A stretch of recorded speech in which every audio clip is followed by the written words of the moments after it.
ស្រស់ដាច់គេនៅក្នុងចំណោមស្រីស្រីទាំងអស់អូនបានបង្ហាញរៀងពុតពេនទុនភ្លុនបង្អួតរៀងធ្វើឲ្យភ្ញៀវមានអារម្មណ៍ទប់ក្នុងក្តីស្រឡាញ់មិនបានអូនស្អាតដូចជាព្រះច័ន្ទពេញបរមីដែលកំពុងតែរះអើតពីទិសបូរធ្វើឲ្យបងស្រឡាញ់អូនស្រមៃឃើញអូនរាល់រាត្រីអូនរំរបាំត្រឡោកផ្អៀងផ្អងញញឹមរាក់ទាក់ធ្វើឲ្យភ្ញៀវទាំងអស់ចាប់ចិត្តទៅលើអូនជាងគេអូនដឹងទេថាបងលួចស្រឡាញ់ធ្វើជាគូគប់ភ្ជាប់និស្ស័យអូនគឺជាកុលាបស្តុកតុនល្អគុណមកមកស្ទើររកស្រីណាមកព្រៀបផ្ទឹមស្មាបានគប់ជូនអីថ្ងៃនេះជាថ្ងៃបុណ្យធ្វើឲ្យភ្នែកបងថត់ជាប់រូបអូនផ្ទាល់ដាក់នៅក្នុងបេះដូងបង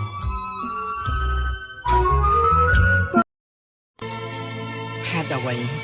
អូនបំភ្លេចរឿងដើមហេតុអ្វីអូនប្រែចិត្តលឿនម្លេះ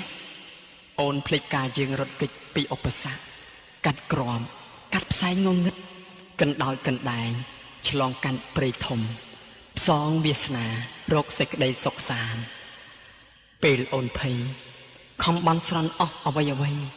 សុំឲ្យចិត្តប្តីកុំបែកពីនាងអូនភ័យដួលដេកស្រែកធ្ងររកបងឲ្យនៅចិត្តអូនពេលយើងមកដល់ជីដែនយើងក្រីក្រគ្មានសេចក្តីសុខចុះឥឡូវបងមានឆ្កងអ្វីអូនមកដល់ដីថ្មីបំភ្លេចប្តីភ្លេចគ្រាកំសត់អូនឃើញគេមានលុយអូនមើលងាយបងថាបងជាជនក្រខ្សត់ភ្លេចខ្លួនអូនជាស្រីខ្មែរអោភូមិស្វាយគូបនិមិត្តរឿងពិតរបស់ខ្ញុំអើយគ្រានោះមានសេចក្តីសុខមិនដែលមានមកឥឡូវដីថ្មី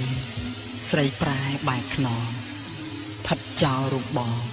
ចំបែងឯកាអូនបែរជាក្បន់ព្រោះតែដុល្លារភ្លេចអស់ស្នេហាកាលពីអតីតស្វាយគោមនិមិត្តអូនដឹងទេស្នេហ៍យើងមិនមែនវិច្ចបង្វិច្ចពង្រត់គ្នាទេគឺឪពុកម្ដាយចាស់ទុំលោកបានផ្សំផ្គុំរៀបការតាមប្រពៃណីពេលនេះអូនដឹងទេយើងមានកូនស្ទើរពូនជាចៅទៅហើយឥឡូវប្រែសាវ៉ាក្បត់កូនក្បត់ប្តីមិនខ្មាស់ញៀតគេនិន្ទាអូនគួរគិតមើលផងហើយគួរខ្មាស់កូនយើង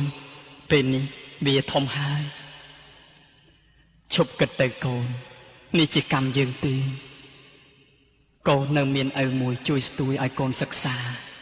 កូននឹងបានរៀនចំកូននឹងមានរស្មីនេះគឺជារឿងពិតខ្ញុំមិនប្រឌិតនាំឲ្យមានបញ្ហាជារឿងគ្រួសាររបស់ខ្ញុំចំឥតខ្ចោះញាតិជួយស្ដាប់ចុះប្រពន្ធខ្ញុំគ្មានចេះពិចារណាថាខ្លួនធ្វើខុសគិតដៀលឲ្យប្រុសខ្លួនឯងមិនកែនេះគឺចម្រៀងស្រែកច្រៀងផ្នែកផ្នែកមកអូនស្អាតណាស់អូនមានសម្រស់ស្រស់ដាច់គេនៅក្នុងចំណោមស្រីស្រីទាំងអស់